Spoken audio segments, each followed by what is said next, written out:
O great spirits of the forest, guide us in our time of need. Show us the true path forward. They say we've taken a wrong turn. Again. Again? We were following the map. They're saying it's upside down. Oh, well, what else are they saying?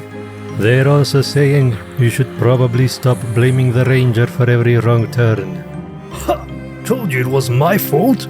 Alright, we have a clear path now. We should make our way east. West.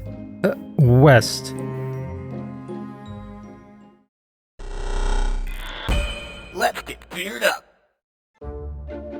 So you want to play an Animist in Pathfinder, the conduit for the material and the spiritual world. Starting from level 1, you can call forth otherworldly spirits called Apparitions. They aid you in your quest by lending you their wisdom and power. You can choose different apparitions to better prepare for each adventure. Every day, during your daily preparations, you get to choose 2 spirits to follow you, and one of those becomes your primary apparition. Each apparition grants you skills, spells to your spell list, and your primary apparition also grants you a vessel spell, or a spirit-shaped focus spell. From your proficiencies, your spellcasting proficiency and saves grow at the rate of most casters, but your armor proficiency, while limited to medium armor, goes to expert at level 11, just like a fighter. You don't get to master, but you don't need to. You have spells. And even more importantly, you have your spirits as well. The way you connect with your spirits is your animistic practice. Each animist approaches their craft differently, interacting with their host of spirits in different ways. A liturgist uses music to draw the power of their apparitions, using specific dances and songs, or perhaps their own compositions, and they gain the Circle of Spirits feat. As an action, they can swap their primary apparition with another attuned apparition. A medium serves as a stronger connection between the material and spiritual world, forging stronger connections with multiple spirits. They gain their Relinquish Control feat, which makes their favorite apparition become more protective of them. A seer has stronger connections to undeath and lingering spirits, becoming a guide for them to their final rest. They gain the Apparition Sense feat, and a +1 bonus to saves and AC against haunts and undead. Apparition Sense allows a seer to seer and hear spirits and invisible undead around them, and even return a soul to their body if the body is still fresh. And the Shaman can give their apparition a physical form, fearsome and powerful, a form made for battle. A small little guy, they gain the Spirit Familiar feat and automatically gain the Enhanced Familiar feat for free at level 2. You also have spells. Every day, you can prepare spells from the Divine Spell list, up to the number of slots you have available. Additionally, you have an extra slot for spells granted by your apparition specifically. These spells can be from all your attuned apparitions, not just your primary apparition. Keep in mind, you can only cast apparition spells with your apparition slots, but you can get more spells added to that list with feats. So, what are apparitions anyway? Apparitions are lingering spirits that draw their power from their environment, manifestations of nature, emotion, or figments of ancient magic lost to time. Crafters in the vault are apparitions found in workshops, dungeons, or similar locations. They have amassed great knowledge on engineering and craftsmanship, and are very eager to share their expertise with an animist that seems interested. They grant you the Traveling Workshop focus spell, giving you proficiency with certain tools, and if casted for an extended period of time, the ability to create potions or items as if they had a forge or an alchemical laboratory. Keep in mind, the apparition is so proud of the pieces you create together, they will demand that you use those pieces yourself. You can't earn income or trade your creations, and must attune to the crafter in the vault until you have used your created items in combat. The custodian of groves and gardens may have been a guardian of farmland or forest. Others might have been manifestations of a location itself. As natural guardians, they provide you with insight into farming and herbalism, as well as the Garden of Healing focus spell. When you cast this spell, and every time you sustain it, you can heal all creatures in an area for 1d4 hit points. When the spell ends, you also get a +1 circumstance bonus to saving throws. In combat, it's a decent heal spell.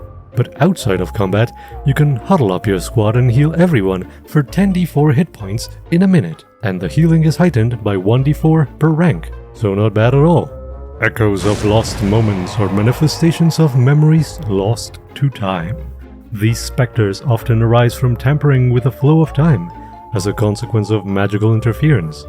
These apparitions grant you insight into the past and the future, and the Stored Time focus spell. Be careful, however. Tampering with time comes with severe consequences for irresponsible casters. Stored Time grants you a second reaction you can use for any Animist or Apparition reaction, so no double attack of opportunity, sadly. The Imposter in Hidden Places is a dark shadow that whispers in corners and crevices no mortal reaches. Often, they bring secrets lost to eons, or fortune best left unheard. You gain fortune-telling and underworld lore, as well as the Discomforting Whispers apparition spell. You gain a misfortune aura that forces all creatures within to roll a will save or attack with disadvantage, and if they fail, they take void damage. This does affect your allies, so consider your position very carefully. The Lurker in Devouring Dark haunts ancient wreckages deep in the ocean. They will share lore on the ocean and sailing with you, but in some cases, you might encounter a Lurker imbued with energy from the Dark Tapestry. The Devouring Dark form melds the apparition with your own form, giving you a terrifying new appearance.